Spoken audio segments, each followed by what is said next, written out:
16 मार्च 2026 रोजी विधानसभेत पार पडलेल्या उन्हाळी अधिवेशनात जोरदार गोंधळ पाहायला मिळाला.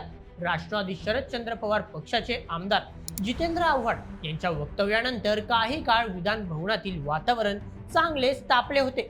शिवसेना शिंदे गटचे मंत्री शंभूराज देसाई यांनी आव्हाडांच्या वक्तव्यावर जोरदार शब्दात पलटवार केला.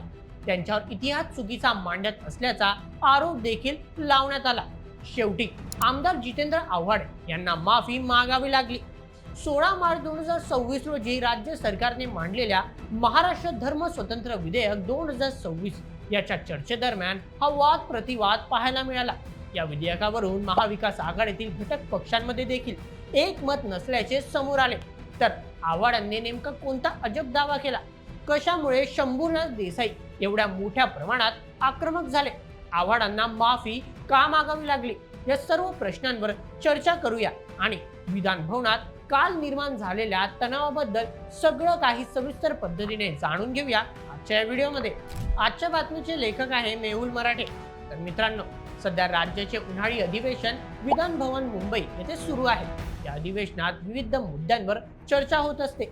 कधी सत्ताधारी आणि कधी विरोधक यांच्यामध्ये जोरदार वाद प्रतिवाद पाहायला मिळतो. असंच काहीच चित्र पुन्हा एकदा अधिवेशनात दिसून आलं.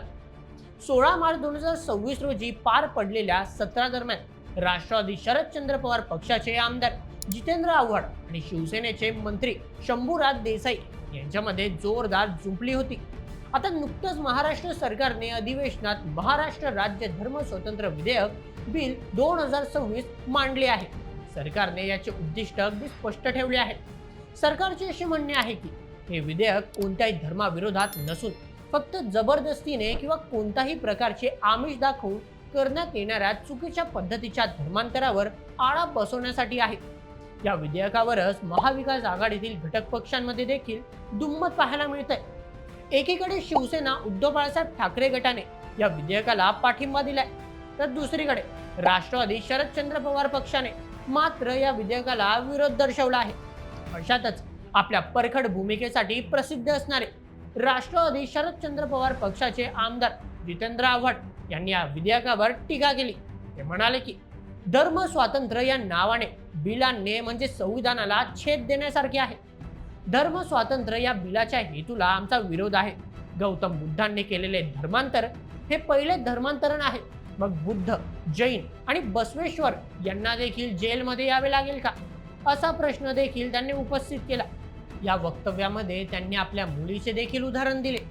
जितेंद्र आव्हाड म्हणाले की जातीच्या भिंती तोडायच्या असतील तर मुलगी जाऊ द्या ना दुसऱ्याच्या घरात. माझी मुलगी मी ख्रिश्चन घरात दिली आहे. तुकाराम महाराज यांची अभंग स्वीकार ऐवजी त्यांना आपण कुठपर्यंत घेऊन गेलो होतो. धर्माला विरोध करून जर कोणी धर्मांतर करत असेल तर ती हिंदू समाजातील मोठी क्रांती आहे.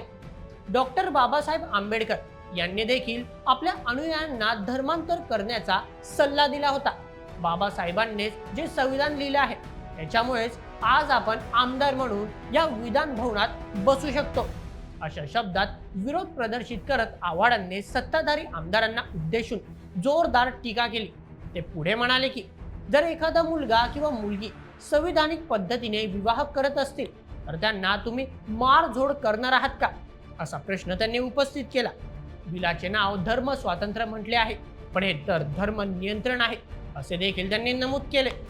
जितेंद्र आव्हाड यांनी हिंदू धर्मात प्रचलित असलेल्या वर्णव्यवस्था आणि जातीवाद या मुद्द्यावर देखील भाष्य केले. हे विधेयक म्हणजे डॉक्टर बाबासाहेब आंबेडकर यांनी आणलेल्या धर्मनिरपेक्षतेवर एक मोठा प्रहार आहे. याच्या कटू शब्दात निषेध करतो, असे ते म्हणाले. दरम्यान आव्हाड यांनी आपल्या वक्तव्यात छत्रपती शिवरायांच्या संदर्भात दिलेल्या दाखल्यावरून वाद निर्माण झाला. त्यांनी छत्रपती शिवरायांच्या राज्याभिषेकाचे उदाहरण चुकीचे दिले. मात्र आव्हाड यांनी वापरलेल्या वाक्यावरून सत्ताधारी पक्षातील आमदारांनी जोरदार विरोध दर्शवला. मंत्री शंभूराज देसाई म्हणाले की असा उल्लेख कुठे आहे, अत्यंत चुकीचा उल्लेख आहे.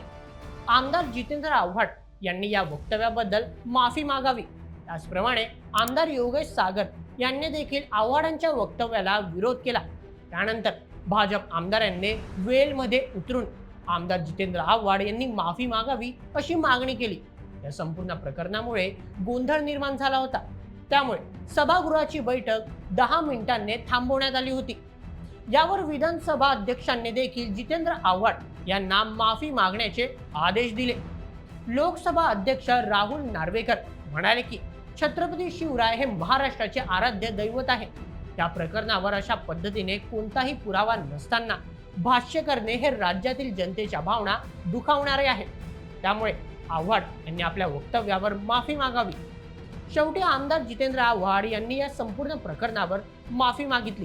ते म्हणाले की माझ्या वक्तव्यामुळे आणि शब्दांमुळे जर कोणाच्या भावना दुखावल्या गेल्या असतील तर मी दिलगिरी व्यक्त करतो।